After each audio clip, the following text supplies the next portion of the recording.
ભુજમાં Smritivan museum and memorial નાગરિક સંરક્ષણ મોક ડ્રીલનું આયોજન કરવામાં આવ્યું હતું. આ ઉપરાંત આર્મી કે હોમગાર્ડ બોર્ડર કોન્વોયને સલામત રીતે ટ્રાફિક મેનેજ કરીને પસાર કરવાની એક્સરસાઇઝ અંતર્ગત રુદ્રમાતા બ્રિજ ખાતે મોક ડ્રીલનું આયોજન કરાયું હતું. સાથે જ ભુજના મિલિટરી સ્ટેશન ખાતે સ્વોર્મ ડ્રોન એટેક મોક ડ્રીલનું આયોજન કરાયું હતું, જેમાં આર્મી સ્ટેશન ખાતે સ્વોર્મ ડ્રોન એટેકથી ઘાયલોને સારવાર માટે લઈ જવા એમ્બ્યુલન્સ અને નાગરિક સંરક્ષણ દળની મદદ માંગવાની કવાયત દર્શાવવામાં આવી હતી. જે બાદ ઘાયલોને જીકે જનરલ હોસ્પિટલ ખાતે નાગરિક સંરક્ષણ દળના સ્વયંસેવકોની મદદથી એમ્બ્યુલન્સ મારફતે ખસેડવાની પ્રક્રિયા હાથ ધરવામાં આવી હતી. મોક ડ્રીલ અંગેનું final briefing Smritivan museum and memorial ખાતે યોજાયું હતું. જે બાદ ઓપરેશન શિલ્ડના ભાગરૂપે શનિવારના રાત્રે સમગ્ર કચ્છ જિલ્લામાં ફરજિયાત બ્લેકઆઉટ સહિતના આયોજન સાથે મોક ડ્રીલનું આયોજન કરાયું હતું. નાગરિકોને જિલ્લા વહીવટી તંત્ર દ્વારા સહયોગ આપવા અનુરોધ કરવામાં આવ્યો હતો. આ વર્ષે ચોમાસુ વરસાદ વહેલો શરૂ થવાની આગાહી વચ્ચે કચ્છમાં બફારો અને ઉકળાટ યથાવત રહ્યો છે.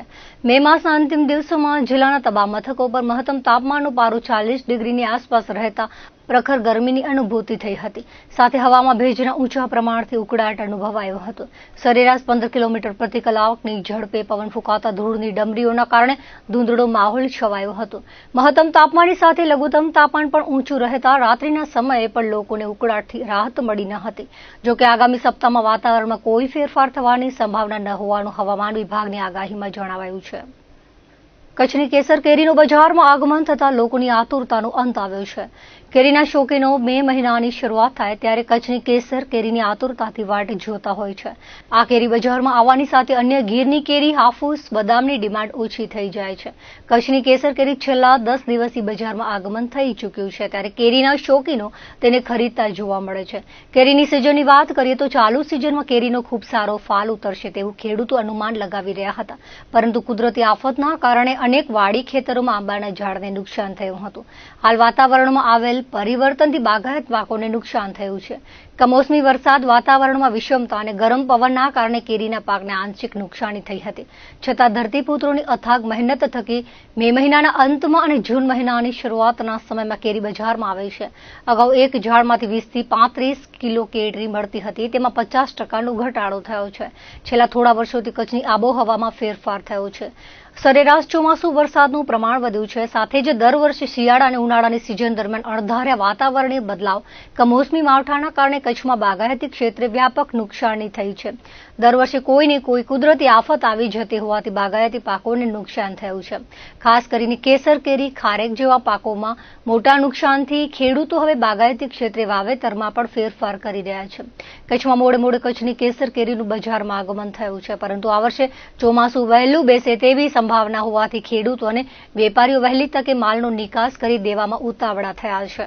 માલનો સંગ્રહ કર્યા બાદ અચાનક વરસાદ ખાબકી પડે તો મોટું નુકસાન થવાની ભીતિ હોવાથી વહેલી તકે માલનું વેચાણ કરવાની નીતિ અપનાવી છે. માંડવી, ભુજ, નખત્રાણા, અંજાર તાલુકામાં 11,750 હેક્ટરમાં કેસર કેરીનો પાક લેવાય છે. કમોસમી વરસાદ અને વાવાઝોડાના લીધે કેરીના બગીચામાં 30 થી 40% જેટલી નુકસાની થતા આ વર્ષે માલ ઓછો આવ્યો છે. આ વર્ષે અંદાજિત 50 થી 55,000 મેટ્રિક ટન જેટલું જ ઉત્પાદન થયું છે. જૂન માસના બીજા અઠવાડિયામાં વરસાદનું આગમન થયા બાદ કેરીના વેચાણ પર તેની અસર જોવા મળતી હોય છે.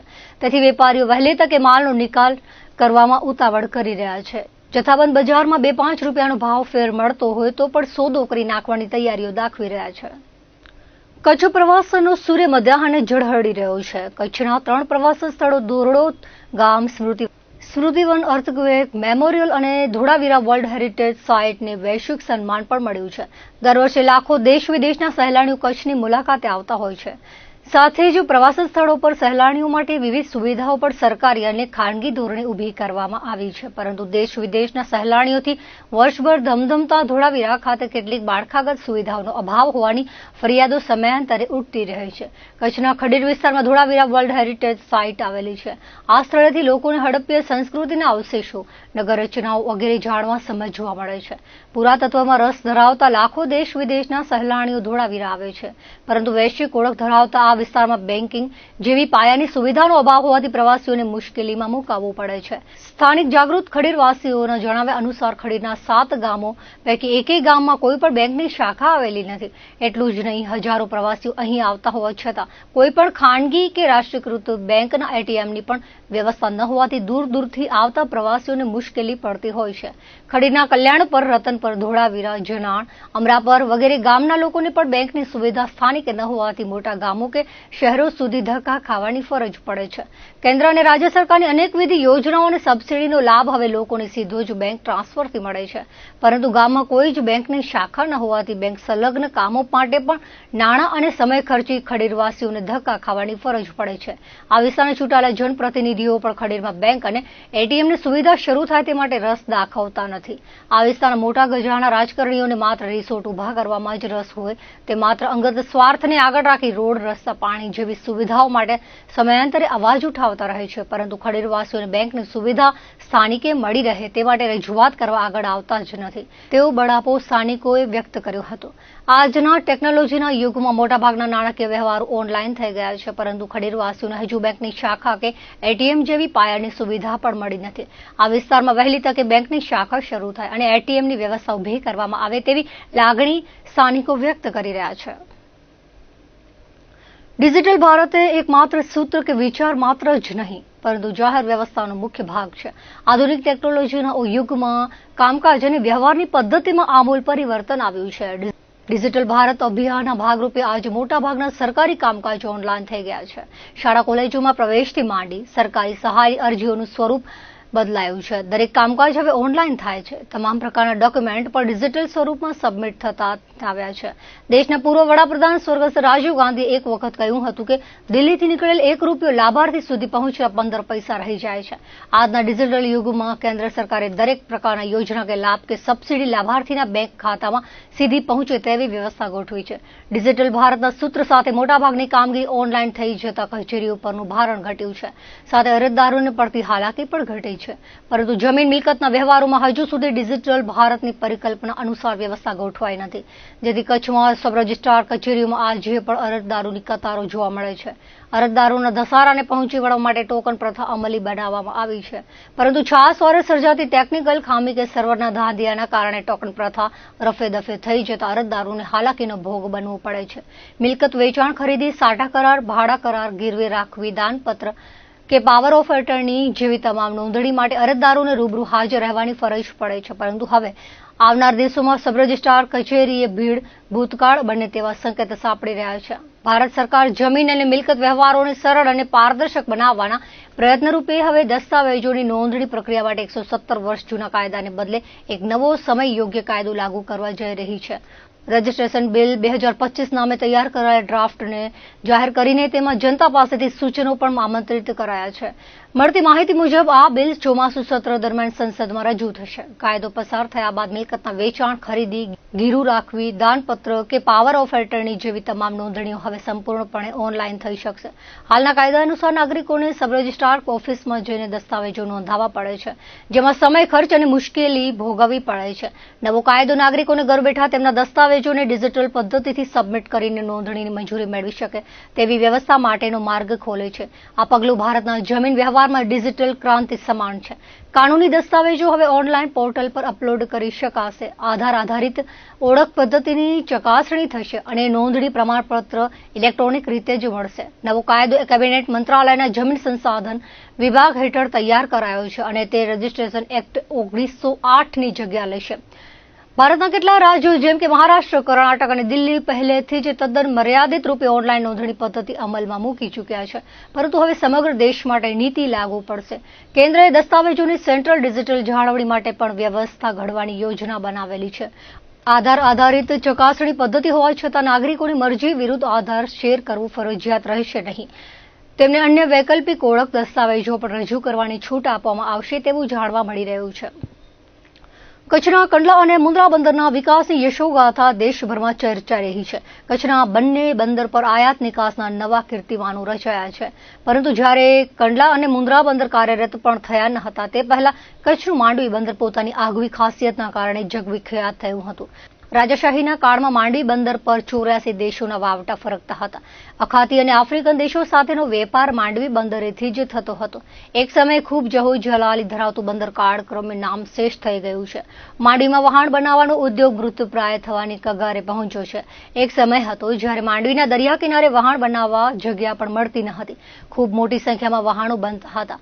કચ્છ બહારથી અનેક કારીગરો અને શ્રમજીવીઓ વહાણ ઉદ્યોગ થકી રોજગાર મેળવતા હતા. આજે માંડવી બંદરે માંડ 2-3 વહાણ બનતા જોવા મળે છે અને એક વહાણના નિર્માણમાં પણ વર્ષ નીકળી જાય છે. જો કે હવે દાયકાઓ બાદ માંડવી બંદરનો ભવ્ય ભૂતકાળ ફરી પાછો ફરે તેવા સંકેત સાંપડી રહ્યા છે. કચ્છના પ્રવાસે આવેલા વડાપ્રધાન નરેન્દ્ર મોદીએ ભુજની જંગી જનસભામાં માંડવી બંદરના ભવ્ય ભૂતકાળની યાદ કરી માંડવીના કાંઠે શિપ નિર્માણ માટેનો વિચાર રજૂ કર્યો હતો. વહાણ બનાવવા માટે વિખ્યાત માંડવી બંદર પર મહાકાય શિપ નિર્માણ થાય, સ્વદેશી શિપનું નિર્માણ કરવાનો વિચાર ખુદ વડાપ્રધાન નરેન્દ્ર મોદીએ વહેતો કર્યો છે. ત્યારે આવનારા વર્ષોમાં માંડવી બંદરની જૂની જહોજલાલી પાછી ફરશે તેવી આશા માંડવીવાસીઓને બંધાઈ છે. વડાપ્રધાન મોદીએ પોતાના ઉદ્બોધનમાં માંડવીના વિકાસ માટે 2 વિઝન રજૂ કર્યા હતા. માંડવીમાં શિપ યાર્ડ ઉપરાંત માંડવી બીચ ઉપર રણોત્સવ દરમિયાન રાષ્ટ્રીય કક્ષાનો બીચ રમતોત્સવ યોજવાનો વિચાર રાજ્ય સરકાર અને સ્થાનિક જનપ્રતિનિધિઓને આપ્યો છે, જેમાં પોતાના સહકારની પણ ખાતરી આપી છે. ત્યારે આ 2 નવા પ્રકલ્પો થકી અત્યાર સુધી વિકાસથી વંચિત રહેલા માંડવી બંદરના વિકાસની નવી ક્ષિતિજો ખુલશે તેવું સ્થાનિક માંડવીવાસીઓ જણાવી રહ્યા છે. માંડવીના ધારાસભ્ય અનિરુદ્ધ દવેએ પણ વડાપ્રધાન નરેન્દ્ર મોદીના નેતૃત્વમાં માંડવી ક્ષેત્ર શિપ બિલ્ડિંગમાં આગળ વધી શકે તેવી પૂરતી સંભાવના હોવાનું જણાવ્યું હતું. થોડા સમય અગાઉ માંડવી ખાતે એક ખાનગી ઉદ્યોગકાર દ્વારા 2500 ટનની ક્ષમતાનું સેલ્ફ પ્રોપેલ્ડ સ્ટીલ બાજનું આધુનિકીકરણ રીતે નિર્માણ કરાયું હતું. જ્યારે વડાપ્રધાન મોદીએ સ્વદેશી બનાવટી શિપના નિર્માણની વાત મૂકી છે, ત્યારે આ ક્ષેત્રે વડાપ્રધાન મોદીના નેતૃત્વમાં માંડવી વધુ વિકસિત થશે તેવો આશાવાદ તેમણે વ્યક્ત કર્યો હતો. આધુનિક ટેકનોલોજીથી સુસજ્જ મશીનરી ન હતી ત્યારે માંડવીમાં આગવી કોઠા સુધી ટકાઉ વહાણ બનતા અને આખી દુનિયાની સફર ખેડતા હતા. માંડવીના વહાણો વટા ક્ષેત્ર સાથે સંકળાયેલા અનુભવી અભ્યાસુઓ જણાવે છે કે માંડવીના સુરેશભાઈ મહેતા જ્યારે રાજ્યના મુખ્યમંત્રી બન્યા હતા ત્યારે માંડવીમાં જહાજવાડો બનાવવાની પહેલ કરી હતી. સંભાળના અભાવે હવે એ જહાજવાડો ભંગારના વાડામાં ફેરવાઈ ગયો છે. માંડવી તરફ સરકારનું ઉદાસીન વલણ રહ્યું છે. સ્વર્ગસ્થ તારાચંદ છેડાએ 13 વર્ષ અગાઉ માંડવી મુદ્રાના દરિયામાં ડ્રેજિંગ માટે 3 કરોડ મંજૂર કરાવ્યા હતા. ધારાસભ્યો બદલી ગયા પણ હજુ સુધી ડ્રેજિંગ થયું નથી, જેથી હવે મોટા જહાજ દરિયા કાંઠે આવતા નથી. મુન્દ્રામાં પણ ડ્રેજિંગના અભાવે અનેક મોટા જહાજ ગ્રાઉન્ડ થઈ જતા હોય છે. ભૂતકાળમાં મેરીટાઈમ બોર્ડ દ્વારા વહાણ બનાવવા લોન અપાતી હતી. આ લોનનું વ્યાજ પણ વહાણનું નિર્માણ થયા બાદ જ શરૂ થતું હતું. હવે મેરીટાઈમ બોર્ડ લોન આપતું નથી. એટલું જ નહીં, જે વહાણ દરિયામાં જાય છે તેનો વીમો પણ ઇન્સ્યોરન્સ કંપનીઓ લેતી નથી. વિશ્વ વ્યાપાર ક્ષેત્રે વિખ્યાત માંડવીમાં 84 દેશોના વાવટા ફરકતા હતા. તેઓ માંડવીનો ભૂતકાળ રહ્યો છે, પણ સતત ઉપેક્ષાની થપાટોના પગલે માંડવી બંદર નામશેષ થયું છે. આજે માંડવીની કસ્ટમ ઓફિસમાં ચકલું ફરકતું નથી તે વરવી વાસ્તવિકતા છે. માંડવીમાં શિપ બિલ્ડિંગનું સ્વપ્ન માત્ર સ્વપ્ન બનીને ન રહી જાય તે દિશામાં નક્કર કાર્યવાહી થવી પણ જરૂરી છે. વડાપ્રધાન મોદીએ રજૂ કરેલ વિચાર ખરા અર્થમાં મૂર્તિમંત થશે કે સમય જતા ભૂલાઈ જશે તેવું વેધક સવાલ અહીંના અનુભવી સાગર ખેડૂઓ ઉઠાવી રહ્યા છે.